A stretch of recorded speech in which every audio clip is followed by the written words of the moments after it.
तो चलिए आज रिवीजन क्लास और सब्जेक्ट है आपका साइंस। टॉपिक नेम है न्यूट्रिशन इन एनिमल, यानी कि जंतुओं में पोषण। और ये क्लास किसके लिए है? 7 के लिए, क्लास 7 के लिए। और भी ये जो चैप्टर है वो क्लास 10 में भी पढ़ने का है, तो क्लास 10 वालों के लिए भी रिवीजन हो सकता है। चलिए तो क्वेश्चन बताएंगे। पहला नंबर, अमीबा में कैसा पोषण होता है? अमीबा किस प्रकार का पोषण करता है? प्राणी समपोषी। तो अमीबा कैसा पोषण करता है? प्राणी समपोषण करता है। ठीक है, अमीबा प्राणी समपोषण करता है। दूसरा क्वेश्चन है, अमीबा कैसा जीव है? अमीबा कैसा जीव है? अमीबा एक कोशिकीय जीव है। अमीबा कैसा जीव है? अमीबा एक कोशिकीय जीव है। अगला प्रश्न बताएंगे कि अमीबा का आकार कैसा होता है? अमीबा का आकार कैसा होता है? अनिश्चित होता है। अमीबा का आकार अनिश्चित होता है। अगला बताएंगे, अमीबा में भोजन का अंतर्ग्रहण किसके द्वारा होता है? अमीबा में भोजन का अंतर्ग्रहण कुटपाद के द्वारा होता है, जिसको इंग्लिश में सीडोपोडिया कहते हैं। क्या कहते हैं? सीडोपोडिया कहा जाता है। अगला बताएंगे, अमीबा किसके द्वारा गति करता है? अमीबा कुटपाद के द्वारा गति करता है ना। अगला बताएंगे,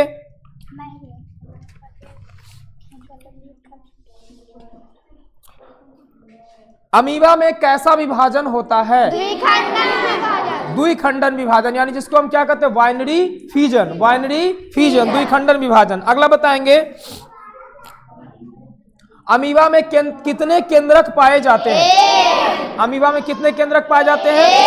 एक केंद्रक पाए जाते हैं। अमीबा में एक केंद्रक पाए जाते हैं। अगला बताएंगे कि अमीबा में प्रजनन किसके द्वारा होता है? अमीबा में द्विखंडन विधि के द्वारा प्रजनन होता है। द्विखंडन विभाजन के द्वारा प्रजनन होता है। अगला प्रश्न बताएंगे,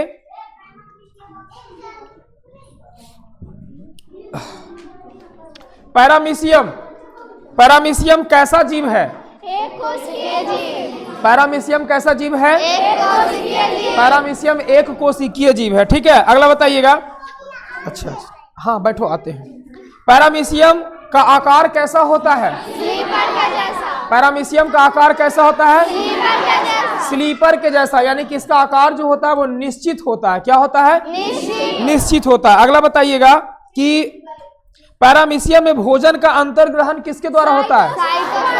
साइटोसोम के द्वारा, जिसको हम बोलते हैं कोशिका मुख। क्या बोलते हैं? कोशिका मुख। अगला बताइएगा कि पाचन तंत्र को कितने भागों में बांटा गया है? 2 भागों में। कौन कौन? पहला आहार नाल और दूसरा पाचन ग्रंथि। आहार नाल को हम कहते हैं एलिमेंट्री कैनाल और पाचन ग्रंथि को हम लोग कहते हैं डाइजेस्टिव ग्लैंड। अगला क्वेश्चन बताइएगा, आहार नाल की नली की रचना कैसी होती है? आहार नाल की नली की रचना कैसी होती है? कुंडलित होती है। कैसी होती है? कुंडलित होती है। अगला बताइएगा कि आहार नाल की, मानव के आहार नाल की कुल लंबाई कितनी होती है? 8 से 10 मीटर होती है। ठीक है, अगला बताइएगा। नेक्स्ट क्वेश्चन, स्टमक का आकार कैसा होता है? स्टमक का आकार कैसा होता है?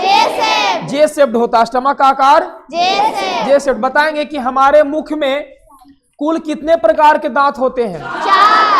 4 प्रकार के। हमारे मुख में कुल कितने प्रकार के दांत होते हैं? 4 प्रकार के दांत होते हैं। बताएंगे कि चारों के नाम बता सकते हैं?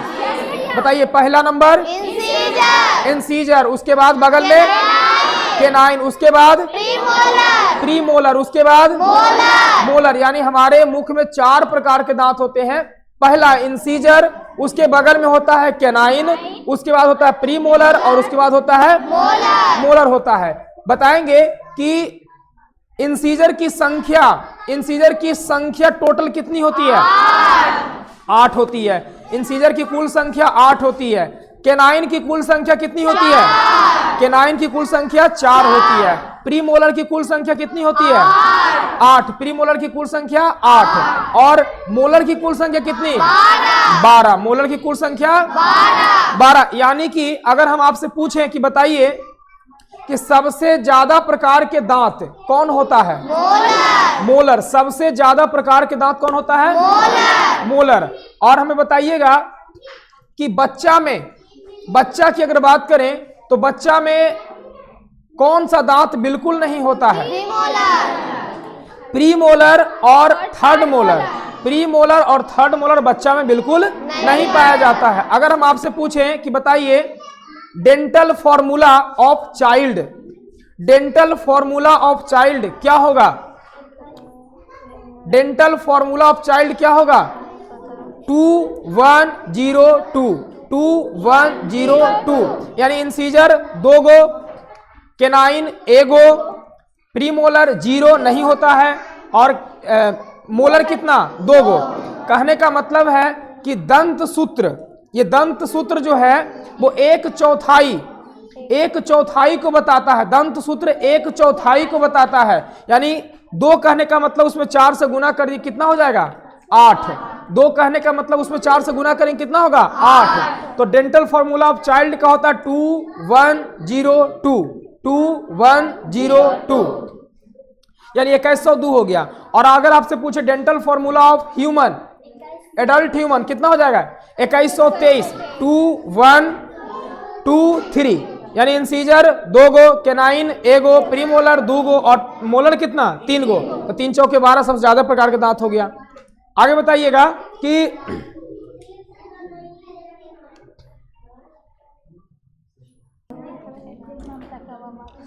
चलिए अगला प्रश्न बताइएगा कि हमारे मुख में कितनी जोड़ी लार ग्रंथि पाई जाती है? 3 जोड़ी। हमारे मुख में कितनी जोड़ी लार ग्रंथि पाई जाती है? 3 जोड़ी लार ग्रंथि पाई जाती है। नाम बताइएगा। सबसे पहला ग्रंथि बताइए। पैरोटिड स्लैवरी ग्लैंड क्या होता है? पैरोटिड स्लैवरी ग्लैंड क्या होता है? दूसरा होता है सब मैंडिबुलर स्लैवरी ग्लैंड। सब मैंडिबुलर स्लैवरी ग्लैंड। और तीसरा होता है सब लिंगुअल स्लैवरी ग्लैंड। क्या होता है? सब लिंगुअल स्लैवरी ग्लैंड। ये 3 जोड़ी लार ग्रंथि पाई जाती है। अगला बताएंगे कि सबसे बड़ी लार ग्रंथि कौन होती है? पैरोटिड स्लैवरी ग्लैंड सबसे बड़ी होती है। और बताएंगे कि सांप का जो जहर होता है, सांप का जहर वो किस स्लैवरी ग्लैंड में पाया जाता है? पैरोटिड स्लैवरी ग्लैंड में सांप का जहर पाया जाता है ना। चलिए बताइएगा कि सांप में कौन सा अम्ल पाया जाता है? सांप के जहर में, सांप के जो लार होता है ना उसमें कौन सा अम्ल पाया जाता है? टॉक्सिन अम्ल। क्या पाया जाता है? टॉक्सिन अम्ल पाया जाता है। आगे बताइएगा कि स्टमक का क्वेश्चन हो गया है ना। बताइएगा कि गलेट में, सॉरी यहाँ पे फैरिंग्स, फैरिंग्स कितने भागों में बटा होता है? फैरिंग्स जो है वो कितने भागों में बटा होता है? 2 भागों में। ये जो है 2 छिद्र में खुलता है। एक का नाम होता है क्या? गलेट। और एक का नाम ग्लोटिस। एक गलेट होता है और एक क्या होता है? गलेट का मतलब क्या होता है? निगल द्वार। गलेट का मतलब क्या होता है? निगल द्वार। भोजन जो हम ग्रहण करते हैं वो गलेट में जाता है ना। और ग्लोटिस में मतलब क्या होता है? श्वसन द्वार। मतलब जो श्वसन करते हैं वो कहाँ चला जाता है? ग्लोटिस में चला जाता है। आगे बताइएगा कि स्टमक कितने भागों में बटा होता है? 3 भागों में। स्टमक कितने भागों में? 3 भागों में बटा होता है। तो बताएंगे कि सबसे ऊपरी स्टमक का नाम क्या होता है? Cardiac stomach. क्या होता है? Cardiac stomach. मध्य में क्या होता है? Fundic stomach. क्या होता है? Fundic stomach. और सबसे लास्ट में क्या होता है? Pyloric stomach. क्या होता है? पाइलोरिक स्टमक होता है। आगे बताएंगे कि हमारे लीवर का सबसे बड़ी ग्रंथि कौन होती है? यकृत, जिसको हम क्या कहते हैं? लीवर। सबसे बड़ी ग्रंथि क्या होती है? यकृत, जिसको हम कहते हैं लीवर। तो बताएंगे कि लीवर का जो वजन होता है वो कितना होता है? 1.5 kg। यानी कि लगभग कितना? 1.5 kg। 1.5 का मतलब कितना? 1.5 kg। अगला बताइएगा कि लीवर से किस चीज का स्राव होता है? पीत का। लीवर से किस चीज का स्राव होता है? पीत का स्राव होता है। पीत की प्रकृति कैसी होती है? क्षारीय। पीत की प्रकृति कैसी होती है? क्षारीय होती है। पीत का रंग कैसा होता है? पीत का रंग कैसा होता है? हरा होता है। पीत का रंग हरा होता है। और बताएंगे कि पीत जो है लीवर से निकलता है, वो जमा कहाँ रहता है? पित्ताशय में, जिसको इंग्लिश में क्या कहते हैं? Gall bladder. गॉल ब्लैडर में ये जमा रहता है और समय समय से वो क्या होता है? छोटी आंत में जाकर के मिलते रहता है। आगे बताइएगा कि पैनक्रियाज से किस रस का स्राव होता है? पैनक्रियाज से किस रस का स्राव होता है? Pancreatic juice. किसका स्राव होता है? पैनक्रियाज से पैनक्रिएटिक जूस का स्राव होता है। ठीक है, पैनक्रियाज से किसका स्राव होता है? Pancreatic juice. हमारे अमाशय में जो है वो किसका स्राव होता है? जठर रस का। अमाशय में किसका स्राव होता है? जठर रस का। बताइएगा कि एक दिन में, यानी कि प्रत्येक दिन कितने लीटर जठर रस का स्राव होता है? लगभग 2 से 3 लीटर। ऐसे बोलेंगे 2 से 3 लीटर। 2 से 3 लीटर बोलेंगे। बताएंगे कि भोजन का पूर्ण पाचन कहाँ होता है? छोटी आंत में। भोजन का पूर्ण पाचन कहाँ होता है? छोटी आंत में। बोलेंगे कि छोटी आंत में कहाँ होता है? इलियम के भिलाई में। छोटी आंत में, इलियम के भिलाई में भोजन का पूर्ण पाचन होता है। बताइएगा कि अमाशय में भोजन लेई के समान बन जाता है, यानी कि अमाशय में जो भोजन का विखंडन होता है, टूटता है, उसको क्या कहते हैं? क्या कहते हैं? उसको कहते हैं काइम कहते हैं। क्या कहते हैं? काइम। और छोटी आंत में भोजन छोटे छोटे टुकड़ों में बट जाता है, उसको क्या कहते हैं? काइल कहते हैं। क्या कहते हैं? काइल। एकदम छोटे छोटे टुकड़ों में बट जाता है, यानी कि बिल्कुल महीन, बिल्कुल पच जाता है, उसको हम कहते हैं काइल कहते हैं। अगला बताइएगा कि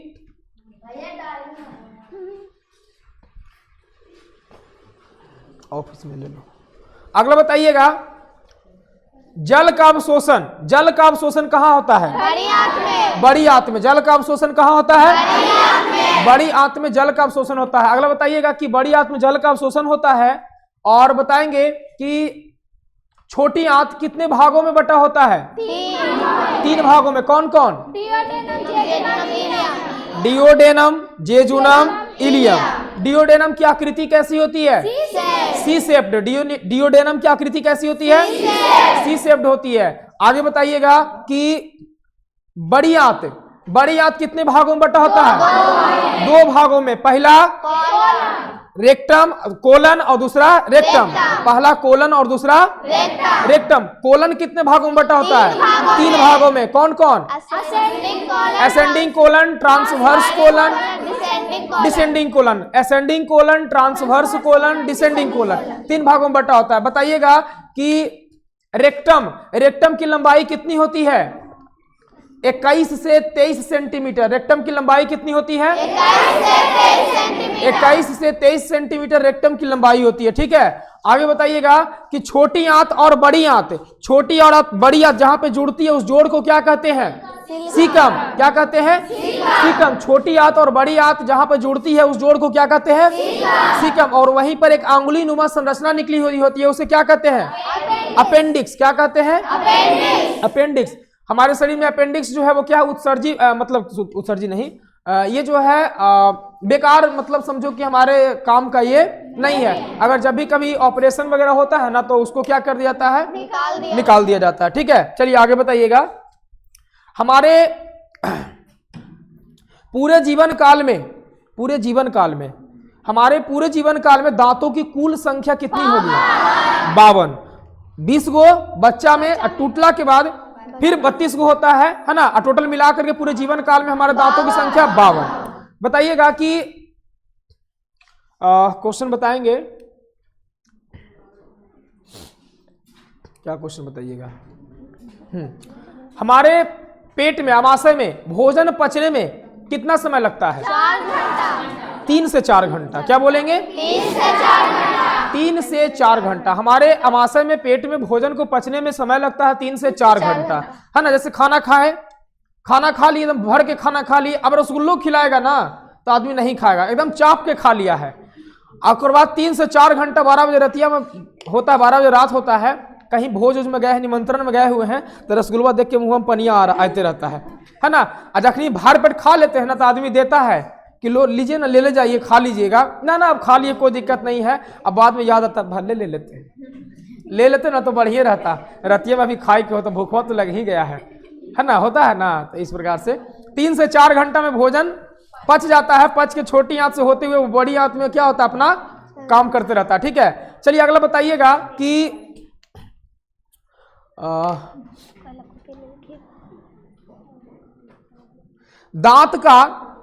दांत के सबसे ऊपरी परत को क्या कहते हैं? दांत की सबसे ऊपरी परत को क्या कहते हैं, सबसे मजबूत होती है? इनामेल। दांत की सबसे ऊपरी परत को क्या कहते हैं? इनामेल। तो बताइएगा शरीर का सबसे हार्डेस्ट पार्ट कौन है? दांत का इनामेल। शरीर का सबसे हार्डेस्ट पार्ट कौन है? दांत का इनामेल है ना। चलिए अगला बताइएगा क्वेश्चन और बताइएगा, हमारे मुख में कुल दांत कितनी होती है? 32। हमारे मुख में कुल दांत कितनी होती है? 32। और इसी में कहावत नहीं होता है 32 चोर 1 पुलिस, कैसे कहता है? 32 चोर पर 1 पुलिस, तो कहता है बुझ बुझो 32 चोर 1 पुलिस, कौन होता है? जीव। 32 गो चोर है, एगो क्या है?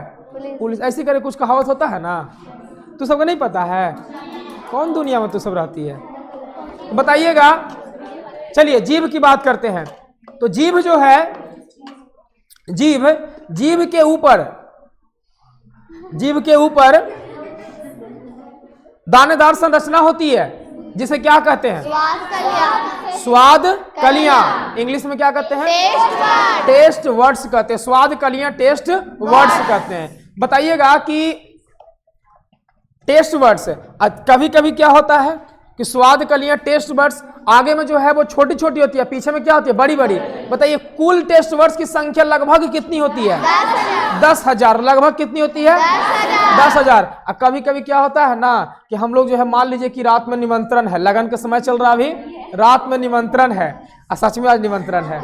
रात में अगर निमंत्रण है और सुबह पता चल गया कि रात में भोज है ना, खास करके गांव देहात में होता है, वो क्या करता है ना कि दतवनमा से करेगा, खास के क्या करता है ना कि रगड़ लेता, जीभ ही कर लेता है ना। तो उसमें क्या होता है कि आपके जीभ के ऊपर जो टेस्ट वर्ड्स होते हैं वो क्या हो जाता है? कुचला जाता है, और कुचला जाने से वो डेड हो जाता है। और जब वो टेस्ट वर्ड्स आपका डेड हो जाएगा तो आप जब खाना खाइएगा ना तो आपको स्वाद नहीं लगेगा, समझ गए? और स्वाद नहीं लगेगा तो कहेगा खाना में टेस्टे नहीं है। अरे यहाँ तो बकलोल पूरा खखोर लिया था खाई के चक्कर में, कह रहा टेस्टे नहीं है। कभी कभी देखते हैं हम लोग चाय पीते हैं, हालांकि पिए तो नहीं आता है, लेकिन अगर दे देता है कोई चाय तो क्या करें, इज्जत बचाने के लिए पी ही लेते हैं। अब वह कप में दे दिया, तन्नी को कपे है, अब भरले है, या मुंह में डाले सबसे तो वह जल गया।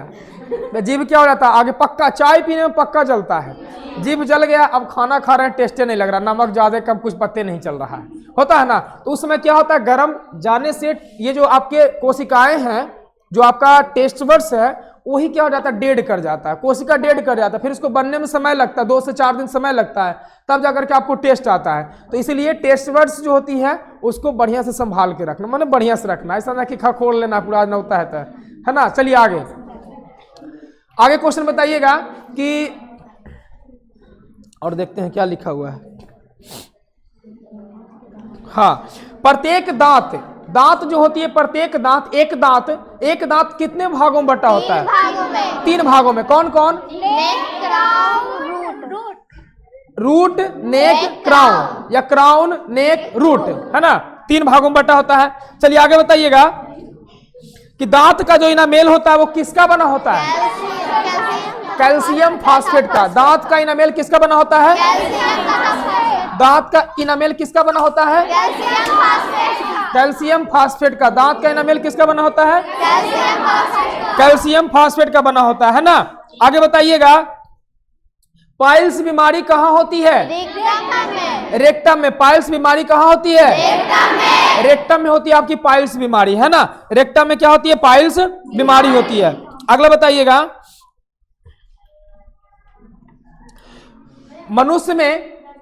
मनुष्य में भोजन का पाचन कहां से प्रारंभ होता है? मुख से। मनुष्य में भोजन का पाचन कहां से प्रारंभ होता है? मुख से। तो बताइएगा भोजन का पाचन मुख से प्रारंभ होता है, तो मुख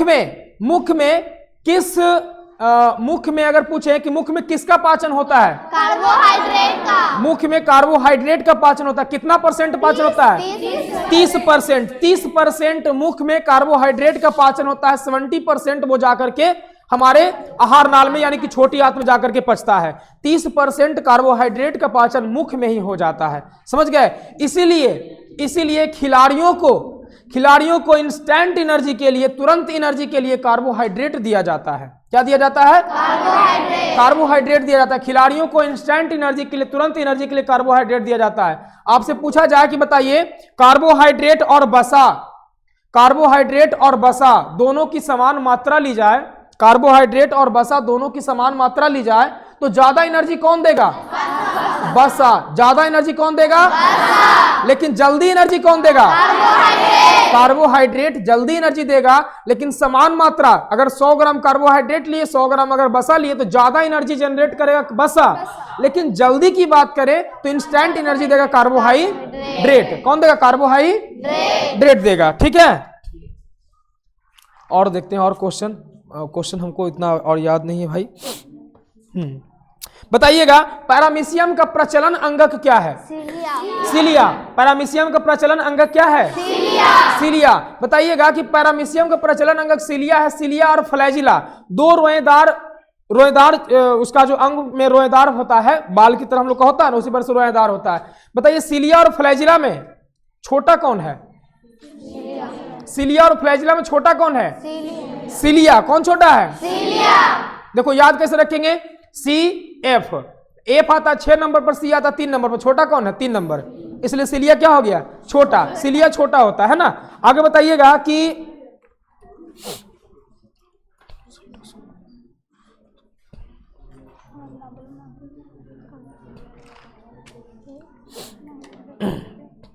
लगभग क्वेश्चन तो हमको लगता हो गया ना।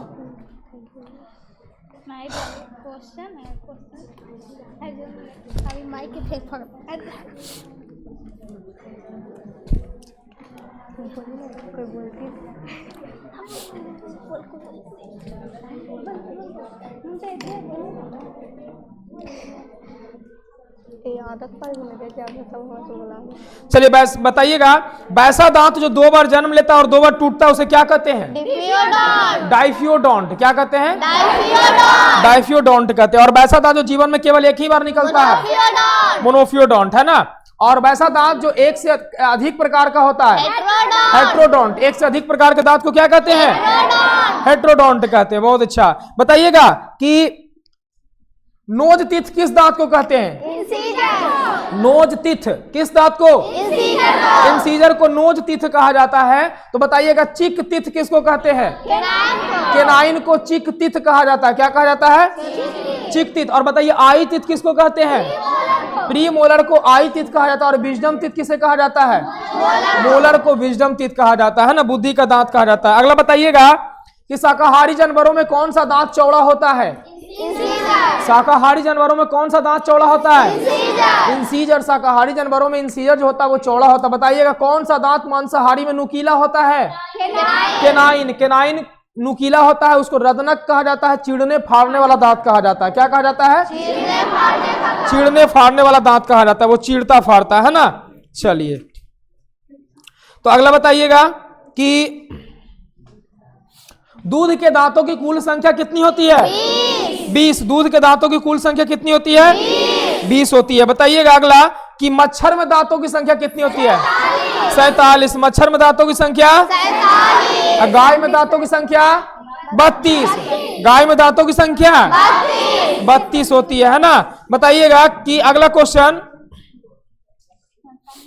भोजन का स्वाद किसके द्वारा हम ग्रहण करते हैं? स्वाद कलियां किस में होती है? जीभ में। तो भोजन का स्वाद हम किससे ग्रहण करते हैं? जीभ से, है ना। आगे का होता है मीठा, और उसके बाद मीठा, तीखा, खट्टा, कड़वा। मीठा, खट्टा, तीखा, कड़वा। कड़वा सबसे लास्ट में होता है। कड़वा सबसे लास्ट में। मीठा, उसके बाद फिर खट्टा, उसके बाद फिर तीखा कड़वा, मीठा खट्टा तीखा कड़वा। हाँ, अगला बताइएगा।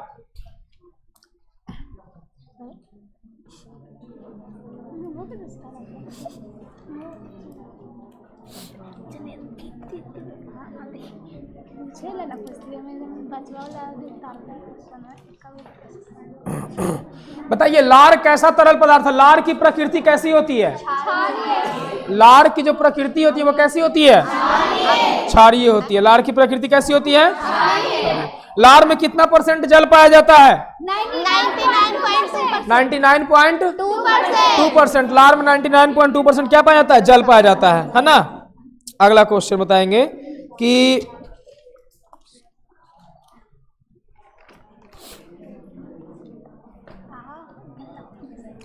बताइए गल्लेट जो है, गल्लेट कहाँ खुलता है? गल्लेट कहाँ खुलता है? किस में जाके खुलता है गल्लेट? ओसोफेगस में। कहाँ खुलता है? ओसोफेगस में गल्लेट खुलता है ना। बताइएगा कि गल्लेट और ग्लोटिस में, दोनों में जो भोजन का जो डिवाइड करता है कि कौन किस में जाना चाहिए, उसको नियंत्रण कौन करता है? इपिग्लोटिस। एक संरचना होती है इपिग्लोटिस जिसको हम कहते हैं, वो क्या करती है? डिसाइड करती है कि कौन किधर जाएगा, है ना। चलिए आपका इतना ही प्रश्न था, है ना। लगभग आपके प्रश्न जो है वो करवा दिया गया। एक्सरसाइज 2 का ये 7 क्लास का था और 10th क्लास के भी चैप्टर नंबर 1 है ना, पोषण न्यूट्रिशन चैप्टर, जिसके भी लगभग क्वेश्चन ये करवा दिए गए, है ना। तो अगर आपको अच्छा लगा हो तो वीडियो को आप जरूर लाइक करें और बताएं कि और किस टॉपिक पर वीडियो चाहिए, वो हम बनाएंगे और इसी प्रकार से आपको रिवाइज हम करवाएंगे। बाकी तो आपको क्लास चल ही रहा है, ठीक है। तो मिलते हैं नेक्स्ट वीडियो में। धन्यवाद।